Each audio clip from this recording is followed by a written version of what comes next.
السلام علیکم. محمد عزیز صدیق اپنے پروگرام پولیٹیکل ڈائریز کے ساتھ حاضر خدمت ہے. اپریل کا مہینے کا تیسرے میں سے ایک اشرہ جو کہہ دیں آپ 10 دنوں کا وہ ختم ہو گیا اور 20 دن رہ گئے. اس میں جمعیت علماء اسلام آگے کیا لائے عمل طے کرتی ہے، یا وکلا ایکشن کمیٹی یا وکلا کی طرف سے کیا چیزیں سامنے آتی ہیں. مایوسی بہت ہے، لیکن یاد رکھیے گا اندھیرے کے بعد اجالا ہے، اس پہ بھی گفتگو ہوگی.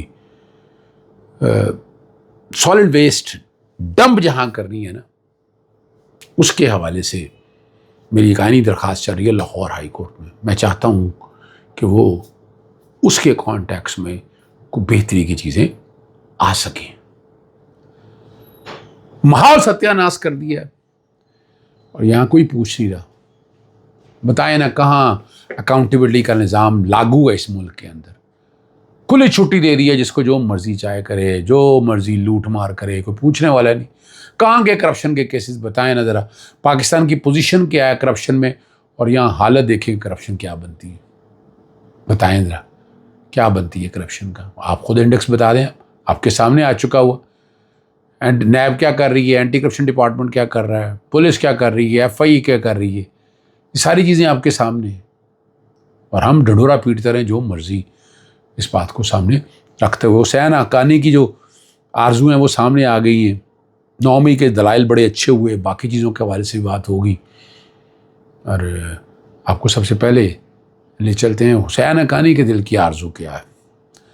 اور امریکہ میں پاکستانی کے سفیر محمد علی بوگرا کی طرح عالمی اسٹیبلشمنٹ اگر پاکستان کی بھاگ دوڑ انہیں تھپا دے، یہ ان کی خواہشیں، تو وہ ملا اور ملٹری گٹھ جوڑ ختم کر کے جیش محمد کا ہیڈ کوارٹر سیل کر کے اس کے سربراہ اور مبئی حملوں کے ملزمان بھارت کے حوالے کر دیں گے. یہ کوئی انڈین ٹی وی سے انٹرویو ہے جو چل رہا ہے، جو بڑا چرچا ہے اس کا. حسین حقانی تو آپ کو پتا ہے ہماری موجودہ گورنمنٹ کا بھی لوگوں کا ہیرو بن گیا ہوا. بٹنا آپ کے سامنے سپریم کورٹ. میں نے کوشش کی تھی حسین حقانی آ جائے پاکستان کے اندر، نہیں آیا. میمو گیٹ کا سکینڈل آپ کے سامنے ریکارڈ پہ، یہ سپریم کورٹ کے سامنے معاملہ گیا تھا. لیکن کل کا دشمن آج کا ہیرو، آج کا ہیرو کل کا دشمن. یہ اس زمانے کا ایک نظام ہے جو آپ کے بس میں نہیں نہ میرے بس میں ہے. وہ جس نظام کے بس میں ہے اس نظام کے بس میں ہے. اللہ کرے کہ دل میں اتر جائے بات اور سسٹم بہتری کی طرف چلا جائے. لیکن نہیں، یہ نہیں ہو رہا. ہونا ضروری ہے. آپ دیکھیں نا، اگر چاہتی ہیں یہ نظام بہتر ہو تو آپ کو ہر وہ سٹیپ لینا ہے جو بہتری کی طرف لے کر جائے چیزوں کو، جو رزلٹ اورینٹڈ ہو. لیکن یہ نہیں ہے کہ جب تصویر کے دونوں رخ کھیلتے ہیں، تصویر کے اس رخ بھی اس رخ بھی، اور اپنے مقاصد پورے کرنے کے لیے ہر وہ ظالم سیاستدان جو اپنے مقاصد پورا کرنے کے لیے اولاد کو بھی داؤ پہ لگا دیتے. یہ یاد رکھیے گا، ایک نارمل روٹین ہے. اور کل آپ یہ حالات یہی ہے نا. اب کہاں ہے یہاں سیاست کوئی نام کی چیز نہیں ہے یہاں. آئین پاکستان 1973 کے نظر آ رہا، اس کی انفورسمنٹ کے نظر آ رہا، تو ضرور بتائیے گا. کل جو عمران خان کے 9 مئی کے کیسز کے حوالے سے بیرسٹر سلمان صفدر نے اچھے دلائل دیے، اور پروسیکیوشن نے پیر کو دلائل دینے کا کہا ہے. اس میں جب دوران گفتگو کرتے ہوئے کیسز جو ہے نا وہ زیر التوا ہیں، بار بار درخواست کے باوجود تو شاقانہ کا کیس نہیں لگایا جا رہا. جس دن کیس لگے گا اسی دن یا اسی ہفتے ختم ہو جائے گا. ذکر ہے اگر دیکھیں عمران خان کے خلاف 300 سے زیادہ کیس ہیں، تو 295 کیسز میں عمران خان کی یا تو ضمانتیں ہو چکی ہیں یا عمران خان بری ہو چکی ہیں. اب 2022 کا جو سلسلہ شروع ہوا 225 گزر رہا ہے، اور اس کی رکنا چاہیے نا اس کو کہیں نہ کہیں، اور عمران خان کی رہائیوں کے باہر آنا چاہیے. مقدمے تو عمران خان تقریباً ہو چکے ہیں، ختم ہو چکے ہیں. 8 مقدمے جن کے کل دلائل دی ہیں 9 مئی کے حوالے سے یہ ہیں. پھر ایک 190 ملین پاؤنڈ کا ہے جس میں سسپینشن کی درخواست دی ہوئی تھی، عید سے پہلے بشرا بیوی کی دی ہوئی تھی، نہیں لگی، اور یہ ہفتہ بھی گزر گیا. اور کل بھی غالباً نہیں سنا جانا. دیکھیں کب لگتا ہے.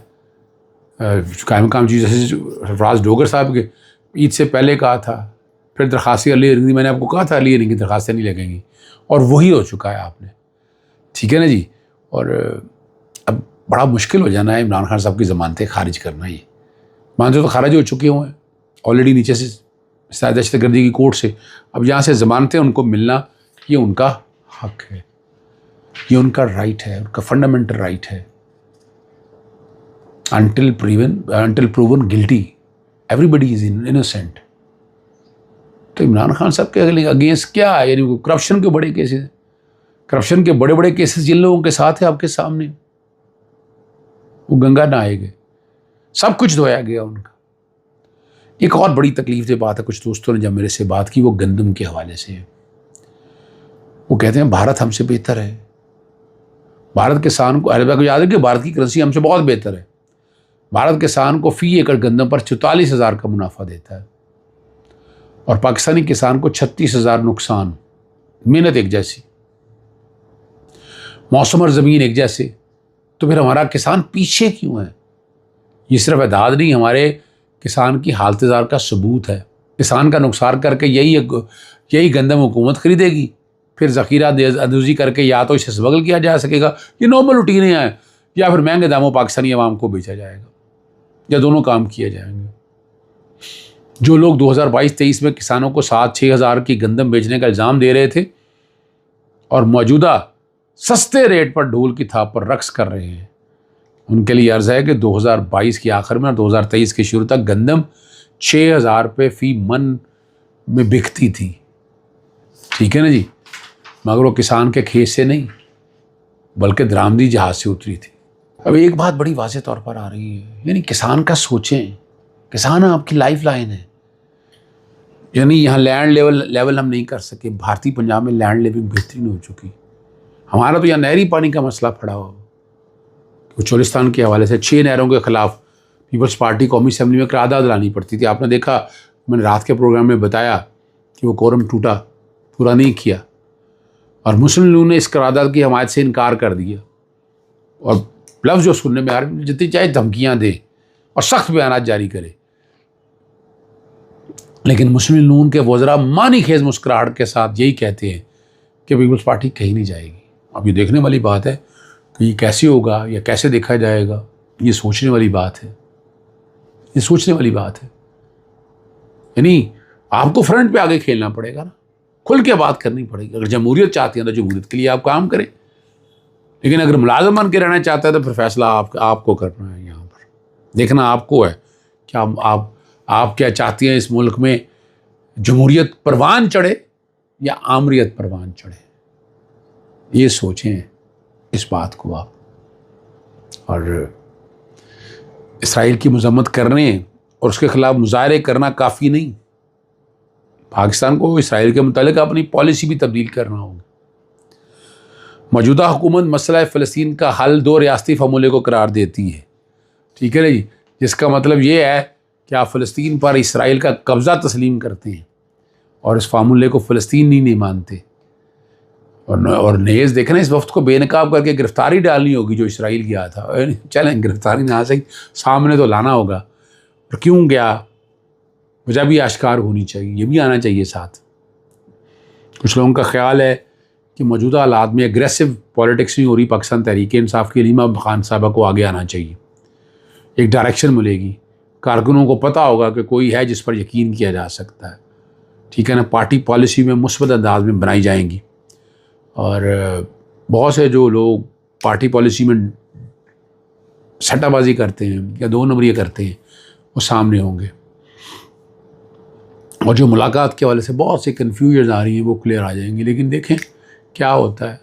یعنی اگر پارٹی ایک ایگریسو سٹینڈ لیتی, سڑکوں پہ آتی, تو حالات بہتری کی طرف جاتے. پاکستان کی جو معیشت جو ہے نا, بگڑتی ہوئی صورتحال, اور قابل پاکستانی ملک چھوڑنے لگے ہیں. Bureau of overseas and immigration نے قومی اسمبلی میں ایک تشویشناک رپورٹ پیش کر دی. جنوری 2022 سے مارچ 2025 تک 25 لاکھ لوگوں نے بیرون ملک جا کر ہنرمند پاکستانیوں نے خود کو رجسٹر کرایا ہے. عدالت شمار میں تعلیمی ویزا, سیاحتی ویزا, بزنس وغیرہ شامل نہیں ہیں, جبکہ باقی سارے کہہ رہے ہیں کہ پاکستان ترقی کر رہا ہے.